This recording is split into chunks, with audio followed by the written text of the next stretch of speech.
Sharife Cooper has been in the national spotlight for years now as one of the most entertaining players to watch in high school, and he showcased this season at Auburn that it wasn't all hype and highlights in high school, and the spotlight wasn't just about him being an entertaining player.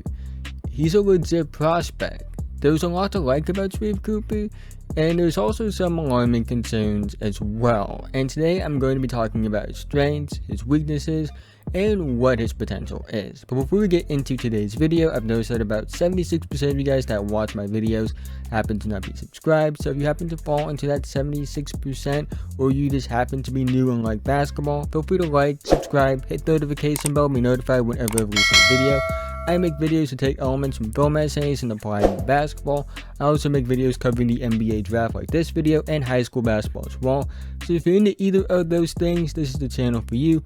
Also, let's try to get 60 likes on this video. Make sure you follow my Twitter and TikTok for more basketball content or to see what I'm like outside of basketball. But with that being said, let's get right into the video.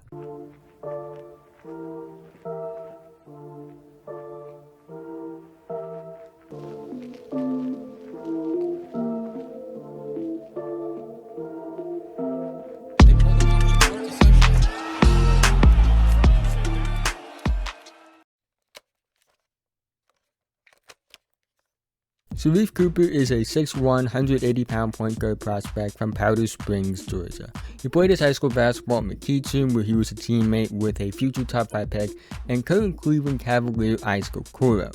Sharife Cooper was ranked 22nd by Rivals, he was ranked 27th by 24/7 Sports, and 20th by ESPN. He would commit to Auburn, becoming the highest ranked recruit in school history at the time, before Jabari Smith Jr., who is one of the best players in the 2021 recruiting class, would commit to the Auburn Tigers. But that's besides the point. There's a whole video I made about Jabari Smith if you want to learn more about that. It's somewhere on my channel. Due to NCAA controversy, however, Sharife Cooper was only able to play in 12 games this season. But in those 12 games, he averaged 20.2 points per game, 4.3 rebounds per game, and 8.1 assists per game. I have no doubt in my mind that if he was able to play the full season, not only would he have been the SEC Freshman of the Year, I think there's a legit chance he might be SEC Player of the Year and maybe even an All-American. When it comes to the strengths of Sharife Cooper, the first thing that does stand out is his passing. He's a very advanced passer, especially for someone his age. He doesn't get sped up, he controls the pace, he knows where to find the open teammate, he knows how to throw with anticipation, throw people open, very quarterback-like terms to be quite honest with you. And I would actually argue in this regard, he's one of the best in the class. He also has one of the best handles in the class as well. I would actually argue he has the best handle in the class. He's a decent finisher for his size as well, although it is clear, and I will talk about this in the weaknesses section, that his size does hurt him when trying to finish around the basket. But for his size, he does finish well. He's very strong for someone that's only 6'1", 180 pounds. Like, don't let the height weight fool you. Like, this is somebody that's relatively strong for a small guard, which he can use to his advantage because while he is quick, he's not the most explosive leaper. So having strength can make up for that lack of vertical explosion. He's a very creative player, and not only does it for himself but also for others in both regards. He's somebody that draws fouls at a high rate, which is a really good indicator for a small guard this young, because drawing fouls is something that you really could use as a small guard to find success in the NBA, and he does that at a very high level for a freshman. However, Sharife Cooper does have weaknesses as well, which we will talk about. When it comes to Sharife Cooper's weaknesses, I do think that his size is the big one that does stand out. I would say this, it's not like he doesn't give effort on defense. I think that it's not like he's lackadaisical, not trying on defense. I just think that he's a small guard and they're going to target a small guard. He gets steals, he has good anticipation in passing lanes. It's just that when you look at him, it's like, okay, they're going to target him regardless. And I think the only way a small guard can impact the game defensively to the point where not only they're a non-liability, but also like really good on defense, is if you're Chris Paul. And the chances of him becoming a Chris Paul level defender aren't very high. I think that he can grow into someone that can hold his own on defense, but as of right now, I do think that his lack of size does hurt him on the defensive end. He just gets bullied. They're going to run switches, so either a wing or the most skilled guard on a team ends up on him. And it's just going to happen. It happens to all small guards, trust me. And also when it comes to his size, he can get blocked at the rim a lot. And well, I do think he's a crafty, creative finisher around the rim. One of the better small guard finishers I've seen in recent memory from a prospect. You know, he does have limitations because of that size.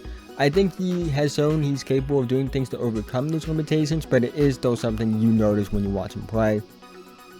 He has some shot selection and decision-making woes as well, but those don't really concern me because a lot of young guards have these problems, and I can see Sharife growing out of these problems just like a lot of young guards do.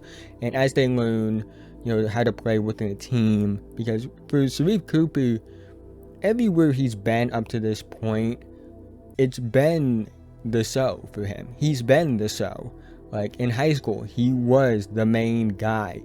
In college, he was the main guy for 12 games. The offense was him for 12 games. And the NBA, that's just not going to be the case. And I think that playing within a system will help with the shot selection and decision-making ability.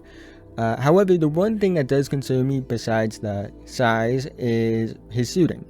He only shot 22.8% from 3 on almost 5 attempts this season. And when you compare that to other small guards in recent memory that were projected to go to the top half of the draft, like Cole Anthony, Kyrie Lewis Jr., Darius Garland, Trae Young, you know, those are guys, they all took a decent amount of 3-pointers per game in college. And it's really concerning when you compare Sharife to those guys because all of them were at least close to average as a 3-point shooter, whereas Sharife Cooper isn't even close to average as a 3-point shooter. The worst player, as far as the guys I named comparing to Sharife, was Cole Anthony, and he shot almost 35% from 3 on 6.4 attempts. I think if Sharife Cooper was putting up like the same 3-point numbers that Cole Anthony was at UNC, he's a lot closer to the top 10 than he is now. However, he really isn't even close to that, so that's why he's not. And I am a bit skeptical of saying he's even someone that's a lock for the lottery, even though I do think that he's to be in heavy consideration for the lottery.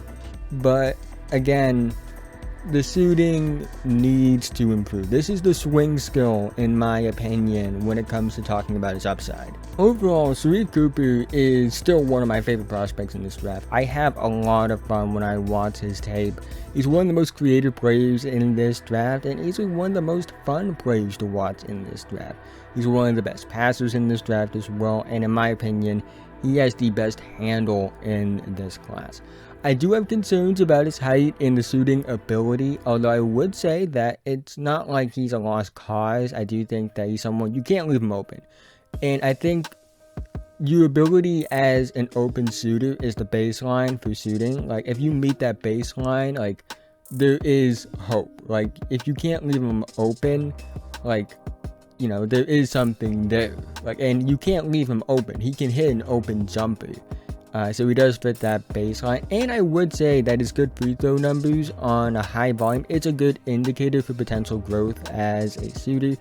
However, they're just indicators and we need to see substance. And you know, if those indicators become substance, I think that we could be talking about somebody that ends up returning like super high value in this draft. I think that the draft range on Sharife Cooper is late lottery, middle of the first round. I think there's a chance he goes higher. I think there's a chance that he might fall a bit further than we expect. If he shows improvement on his 3-point shot and becomes a good shooter, I do think he can return all-star kind of value because the passing is special and his ability to draw fouls is special. I think realistically though, we're looking at a fringe starter, likely 6th man, which could be valuable because of the fact that when you look at him as a sixth man, he's somebody that can provide scoring value like most sixth mans do, but he's also somebody that can be one of the better passers as well. And if you have somebody that is the lead guard off the bench that is an elite passer and can give you like maybe not the most efficient scoring, but can give you like anywhere between like 15-ish points off the bench, like that's a valuable player, and I think that's something Sharife Cooper could carve out as a role in the NBA. But that is the end of this video. If you've made it to this point, thank you so much. Again, if you haven't already, like, subscribe, do all those things, be a big help to me. Let me know down in the comment section, what do you think about Sharife Cooper? Do you think that he has a high ceiling? Do you think he has a low ceiling? Where do you think he's going to go in the draft? What teams do you think he would fit? We'd love to hear that stuff down below. Sharife Cooper has been one of my favorite players in this draft. He's somebody that, despite his popular name, I feel like has been not really talked about like a draft prospect like that, even though I think he's very good. Like, if he was like 6'3", like he would be like a top 5 pick in this draft. I think there's a legit argument for top 3 if he was like a normal size point guard, but because he's undersized, he's gonna fall. But again, I appreciate you guys for watching this video. Go check out another video on my channel if you want to. I got stuff for this draft, I got stuff from last year's draft, I got NBA stuff, high school prospect stuff. You'll find something you'll enjoy. But with that being said, have a nice day.